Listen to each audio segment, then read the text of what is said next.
Alright, ladies and gentlemen, Fab's in the house and welcome back to the channel. Today, I'm in the house with the Spyderco Swayback here with me for a quick review. But hey, don't forget to like the video, subscribe to the channel, leave me a comment down below, check out my Instagram page.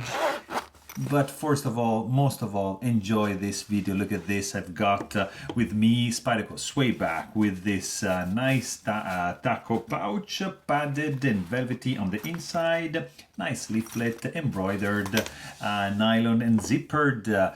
But here you got this pretty interesting knife. Over here you have the Swayback designed by Marcin Sleege Polish custom knife maker. This guy is going to be around $275. It's a titanium frame lock made in Taichung, Taiwan, where they make the Paisan, the Drunken, so the higher end blades. Here you got this nicely contoured, nicely chamfered titanium scales, a mirror washed CTS XHP blade. Look at that! Look at the finish on this blade. It's pretty spectacular. You can actually see the powder. Of course, you got your Spidey hole. Sorry, over here.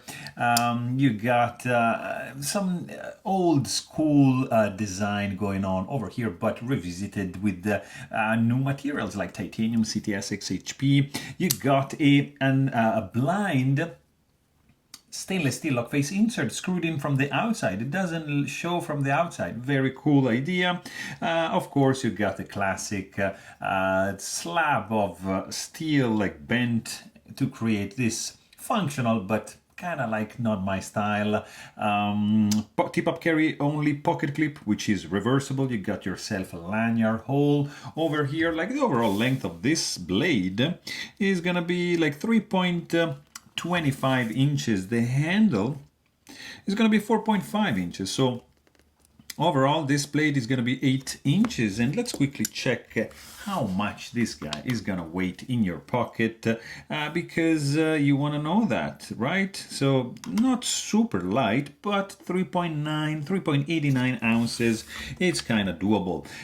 You have an open back construction with standoff. It's running on washers. It's pretty smooth. You can just thumb flick it. Sorry, you can't spidey flick it because there's no hole on that side, but you have a nice ergonomic opening to disengage the lock bar, and this guy in your hand is gonna feel all right. Not the best ergonomics. The action, it's okay, you can do that, but you gotta have to wiggle a little bit to get in the close position. But hey, don't forget, if you want to know more, please check out my full-length review, and don't forget to subscribe. Thanks for watching. Stay tuned.